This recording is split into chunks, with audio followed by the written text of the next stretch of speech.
Now, what about the people who have criticism against PBC? They say Al Haymon's ruining boxing, different things like that. I mean, you look sharp. You're always at the events, get to cover or go to the fights. So, what do you think about Al Haymon and the PBC structure? I mean, people say what they want, but it's the fighters complaining. You don't see fighters complaining, but you see fighters driving in Ferraris and Lamborghinis and jewelry and nice clothes and stuff like that. So jewelry, you said? What you jewelry, say? Shoes. You got the shoes. The fighters not complaining. I can see if the fighters was complaining, then that'd be something. But the fighters not complaining. You don't feel it, then it must be too real to touch. You'll never in your life try to knock the truth. The illest shit ever. Get ready, 'cause this is about to get heavy. Trying to keep me out. Trying to censor what I say, 'cause they don't like what I'm talking about. So what's wrong with the media today? Prove I'm lying if I ain't correct. What up, Fight World? It's your boy Ego, and I'm back with some more boxing. Let's talk about a little. What up, Fight World? It's your boy Ego, and I'm back with some more boxing. Let's talk a little bit about one-time Keith-Thurman. You better not duck me, son. So, coming off of the heels of Shawn Porter versus Keith-Thurman, Keith-Thurman versus Shawn Porter, great fight. Really was moved by that fight because it did deliver. It also set some records. I'll try to do a separate video about the Porter-Thurman numbers and the success of that particular fight. Now, the thing that's important is the fans loved it. It was a fight where Thurman was tested. A lot of people, they've been saying since the Julio Diaz, when's he going to fight somebody real? Shawn Porter was somebody real. Probably his toughest fight. I would say Shawn Porter and then Diego Chavez would probably be his toughest two fights where they really made him think and adjust. Shawn Porter gave him little room to think and breathe. So we had to see what type of conditioning he was in. He was off of a long layoff, etc. Now, with new media, the funny thing is I make videos and some people say, oh, you're lying with new media. This is just your opinion, your bias, all kinds of stuff like that. But I find myself constantly taking people down a little stroll down memory lane like Roy Jones. Y'all must have forgot. And I distinctly remember, and you guys can do your fact checkers, Google this stuff. Don't take my word for it. But I distinctly remember back maybe a year ago, last year I would say sometime, Rock Nation offered Keith-Thurman a deal. It was a lucrative deal, right? Keith-Thurman passed up the fight. And what did the Haymon haters say? The people that just have always hated and condemned PBC and Al Haymon, said it will never work from the onset of Premier Boxing Champs, right? What did they say? They said, Al Haymon is holding Keith-Thurman back. He's an undefeated fighter. Rock Nation offered him this lump sum of money, and Al Haymon ruined the deal for him, and this and that. Now, fast forward to the future, and this is what is imperative about new media. When I make points and I do these videos, a lot of the things that I say, I'm not perfect, but a lot of the things I say, there is no resolution in sight. We don't know when these issues will be resolved. Last year, I called for Canelo versus Triple G. I said personally, I don't think, even though Cotto lost to Canelo, he had the belts, Golovkin was the mandatory, I said I don't think it would happen in 2016. Guess what?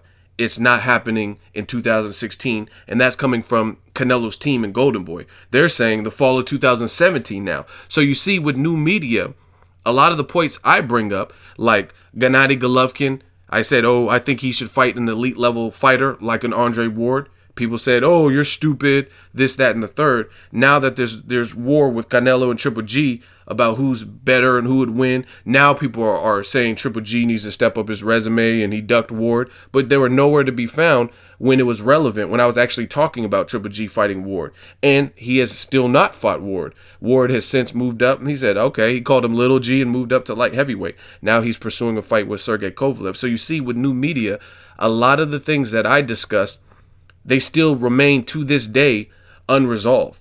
We still haven't seen, like I say, oh, Canelo should fight Demetrius Andrade. He still hasn't fought him. Or Charlo, or Laura rematch, etc. So back to the Haymon haters, the people that despise Haymon, that said he was the cancer. Just last year, they were condemning the decision Keith-Thurman made to bypass the Rock Nation deal because it was money. And now we're looking at Porter-Thurman, the aftermath. And guess what? Thurman is being highly talked about. Just so you guys see, there's no trickery here, right? New media, this is what I do. I don't always just say the things. I show you what I'm talking about. And that's the point of new media. A lot of people will just say whatever they want to say, right?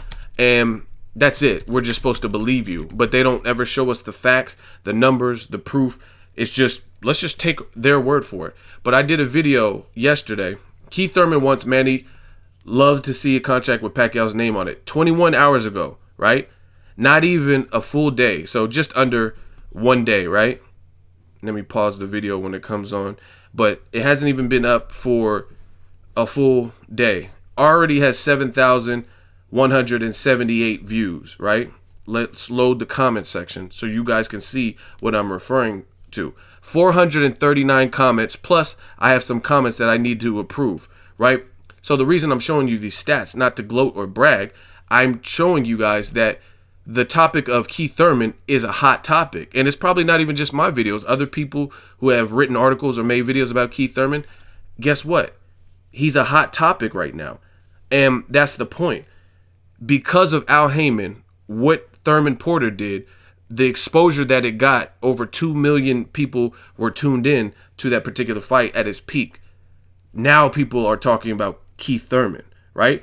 I don't remember this much dialogue about Keith Thurman when he was fighting on HBO or when he's even fighting guys like Julio Diaz. But now the timing is right. So again, what I'm saying, when you look at new media versus what some of the other people who hate Heyman, what they put out, they were condemning the Thurman decision not to take the Rock Nation deal. But guess what? It seemed like now in hindsight, looking back, that was the right decision for his career because he's still buzzing. He just made $1.5 million to fight Sean Porter. You guys can correct me if I'm wrong, but his purse for Porter was $1.5 million, and he's getting a lot of exposure, right? And the thing is, these Heyman fighters are getting a lot of exposure.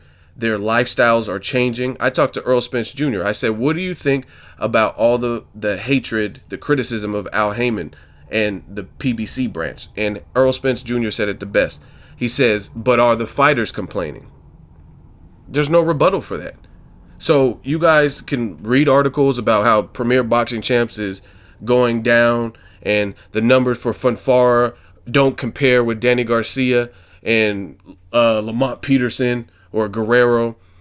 That's asinine, because why would you even think to compare Funfara numbers versus Keith Thurman and Robert Guerrero or Danny Garcia or a Broner fight when Funfara is clearly not the level of star or doesn't have the level of exposure that those guys have? And a lot of people I just mentioned are undefeated. Funfara is not undefeated. So why would you even think that is a fair comparison? You know what I mean? So back to Keith Thurman. He's getting a lot of attention. He remained undefeated, still a champion, and there's a lot of good fights. Like I said, he said he would be open to TMZ Sports. Shout out to them. He said he's open to a Pacquiao, and that produced a lot of dialogue. Check out that video if you want more on that. A lot of people are saying Keith Thurman versus Kell Brook versus Earl Spence Jr. Yeah. Now, I like both of those fights, but Earl Spence Jr. has a fight with Bundu. It's in the amphitheater of the Barclays. So I don't see the Earl Spence Jr. I know he's down to fight because he told me. He said, I'll fight the winner of Porter Thurman. But I don't think his advisor and his team would advise him into a Keith Thurman fight when he's this close to being in line for a Kell Brook fight, right? Or the Brook Vargas winner. And then same thing with Brook. Brook is from what it sounds like, the word on Brook Vargas was, I was in LA for Canelo Con, right? May 7th, I think it was. That week I was in Vegas and I seen Jesse Vargas and everything. And they were talking about the Kell Brook fight then. And guess what? It's still not officially announced and signed to the public. So as far as Thurman Brook, hell of a fight, great fight. But I see there's been clearly an issue just making lesser fights. Not saying Jesse Vargas is not a good fighter, but for whatever reason, it's taking so long to button up that particular fight. So I don't really see that being next. Danny Garcia is an actual potential for Keith Thurman, and he said he's down with that. Porter rematch, a lot of people would definitely tune into the rematch to see how it all unfolds.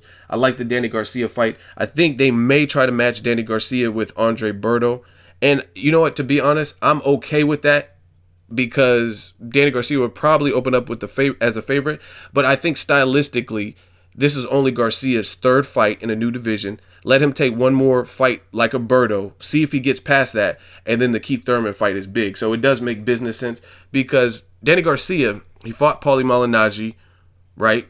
He fought Robert Guerrero. If he fought Berto, that's a good stylistic match. Berto has a nasty uppercut. He has power. He has speed. Danny Garcia is slow, but he's good with timing.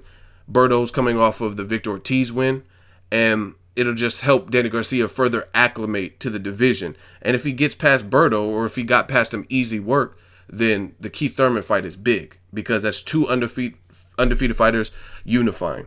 Plus, I don't know about Danny Garcia versus Amir Khan, because he's kind of in limbo after the Canelo knockout. But I'm personally okay with the Berto fight, because I understand the business, and I understand it'll make the next Danny Garcia fight bigger. Just give him that chance to acclimate. And I do think Berto gets a bad rap for some reason, because people are under this impression that Berto has more losses than what he does, or more stoppage losses than what he does. He lost to Victor Ortiz, who looked good in that fight, and it was a fight of the year war, so it's not like he did nothing. He knocked Victor Ortiz down too. He just lost. The Jesus Soto Caras fight, I mean, is there anyone that really believes Soto Caras would have beat Berto with two arms? Because it looked like Berto was about to stop Soto Caras in one of those rounds with one arm, right? And he didn't get stopped until the 12th round. He lost a fight where he came out off of a long layoff to Robert Guerrero. I thought his game plan with the Philly shell, I thought that was a dumb move. And he showed tremendous heart, because his face was jacked up. His eyes look all swollen and fucked up. And then by the end of the fight, Robert Guerrero's eyes looked like that too. So I'm okay with the Danny Garcia fight if he wants one more style fight like that to solidify him as a welterweight, make sure he's ready. And then, like I said, the Keith Thurman fight is big. But big things for Keith Thurman and Premier Boxing Champs. They scored good numbers, and honestly, I'm happy, because this is what boxing needs. The welterweight has too much talent, and we need to start sifting through to see who is the best of the best. And I think Keith Thurman wants to be one of the best fighters in his division. Mayweather, he's still retired. Pacquiao's still retired. So let's see, out of this young crop of fighters, Garcia, Thurman, Brook, even Porter, who wants to emerge as the victorious one. But again, back to this new media stuff, it's just funny, because I distinctly remember a lot of people giving Thurman criticism for not taking that Rock Nation deal. And looking back on it, do you blame him? He's still getting high-profile fights with $2 million or 2 million viewers and over $1 million to fight on network primetime TV. I like Rock Nation. I've covered their events, especially with Andre Ward, and they're still a new company. I don't know that they would be able to give him this type of exposure that Thurman is getting on Premier Boxing Champs. And that's just my honest opinion. Rock Nation, they still have some bugs to work out. And I know that personally, because little stuff with getting credentials, they're still working some bugs out. And I'm not going to put them on blast in this video, but trust me, they're still working some bugs out as a newer entity. So I just want to remind and reflect people on who you're listening to when it comes to these articles and videos and stuff like that. Because what the funny thing is with new media, I try to be honest, give you my opinion, but give you guys something based on patterns, based on facts, based on history, based on what I've seen. And I know there's a lot of people who allegedly report boxing, but they're not doing it the same way. And what they say 3, 4, 5, maybe a year later, 4 months later, that stuff is no longer relevant. It's no longer relevant, like the Thurman Rock Nation deal. Nobody's talking about how he's a fool for passing up the Rock Nation deal now, because he's setting records at the Barclay. He has 2 million people tuned into him on prime time. He has over $1 million purse. He just beat a respected name at welterweight, Porter. Whether you thought Porter won or lost, he lost on paper, right? And a lot of people are talking about him. So bravo to Thurman. Can't wait to see what his next move is. And we'll see. Danny Garcia is definitely a possibility. I would love the Pacquiao fight, but who knows? Pacquiao's retired, so we don't know if we'll get that. Drop in the comment section. Let me know what you guys think. What's next for Keith Thurman? As always, hate, comment, and subscribe. Till next video, it's Ego signing off.